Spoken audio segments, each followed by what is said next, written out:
ஆண்டவராகிய இயேசு கிறிஸ்துவின் விலையேறப்பெற்ற பரிசுத்தமுள்ள நாமத்தில் என் அன்பின் வாழ்த்துக்கள். இந்த நாளில் உங்களை சந்திப்பதிலே மகிழ்ச்சி அடைகிறேன். இந்த நாளை கர்த்தர் உங்களுக்கு நிச்சயமாய் ஆசீர்வாதமாக்கி தருவார். தமிழ்நாட்டில் உள்ள ஒரு ஹில்ஸ், அதாவது டூரிஸ்ட் ஸ்பாட்டில் ஒரு வீட்டில் தங்கியிருக்கிறாங்க. ஒரு பெரிய கெஸ்ட் ஹவுஸில் தங்கியிருந்த குடும்பம், நேசிக்கிற அன்பான அந்த குடும்பம். அவங்கள்ட்ட பேசிக்கிட்டு இருந்தபோது அவங்களுடைய ஓனரை பற்றி அந்த மகள் பேசி கொண்டிருந்தாள். பெரிய மருத்துவர், தமிழ்நாட்டிலே பெரிய மருத்துவர், அரசாங்கத்தால், மத்திய அரசாங்கத்தால் கிடைக்கப்பட்ட பெரிய விருது பெற்றவர். பிள்ளைகள் உண்டு, மகன் உண்டு, மனைவி உண்டு. ஆனால் பல வருஷங்களாக பிரிந்தே வாழ்ந்தார். கெஸ்டாக பெரிய பெரிய மருத்துவமனையில் அவர் ஆப்ரேஷன் கூப்பிடுவாங்க.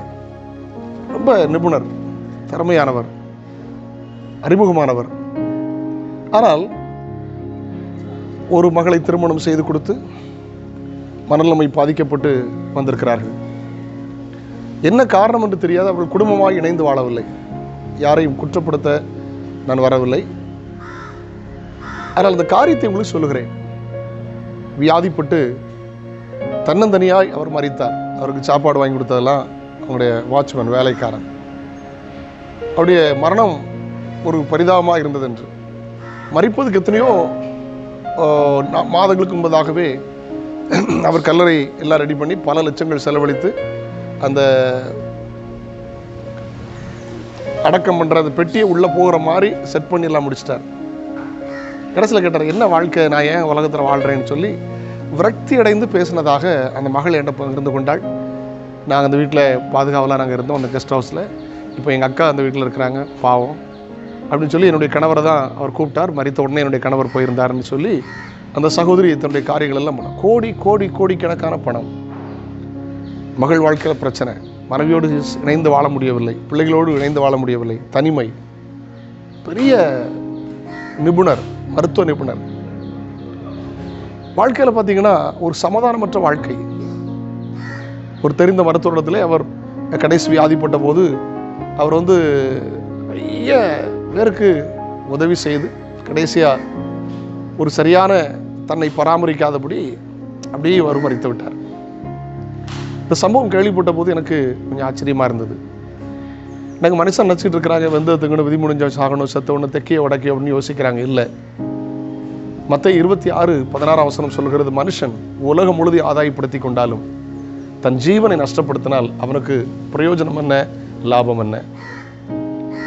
யோசிச்சு பாருங்க. உலகம் முழுது ஆதாயப்படுத்தினாலும் கோடிக்கணக்கான பணம், வீடு, பெரிய பெரிய பெரிய பெரிய கெஸ்ட் ஹவுஸ். ஆனால் கடைசியில் பாருங்க, வாழ்க்கையில் ஒரு சமாதானமற்ற, ஒரு நிம்மதியற்ற வாழ்க்கை. நல்ல குடும்பம், நல்லவர்கள் தான், காரணங்கள் நமக்கு தெரியாது. அதனால் கடைசியாக பாருங்க, தனிமையாய் அவருடைய மரணம் பரிதாபமாக இருந்தது. உலகம் முழுதை ஆதாயப்படுத்தினால் தன் ஜீவனை நஷ்டப்படுத்தினால் என்ன லாபம்?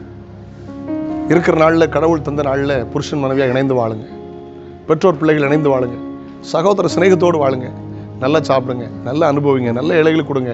இந்த ஜீவன் விலையேறப்பட்டது. பாருங்க, எது ஜீவனாய் மாறும்? ஒரு மனிதனுக்கு எவ்வளோ ஐஸ்வர்யமாக இருந்தாலும் ஐஸ்வர்யம் ஜீவன் அல்ல. வேதம் சொல்கிறது, கிறிஸ்து எனக்கு ஜீவன், சாவு எனக்கு ஆதாயம். பாருங்க, இந்த உலகத்தில் கிறிஸ்து நமக்கு ஜீவன்.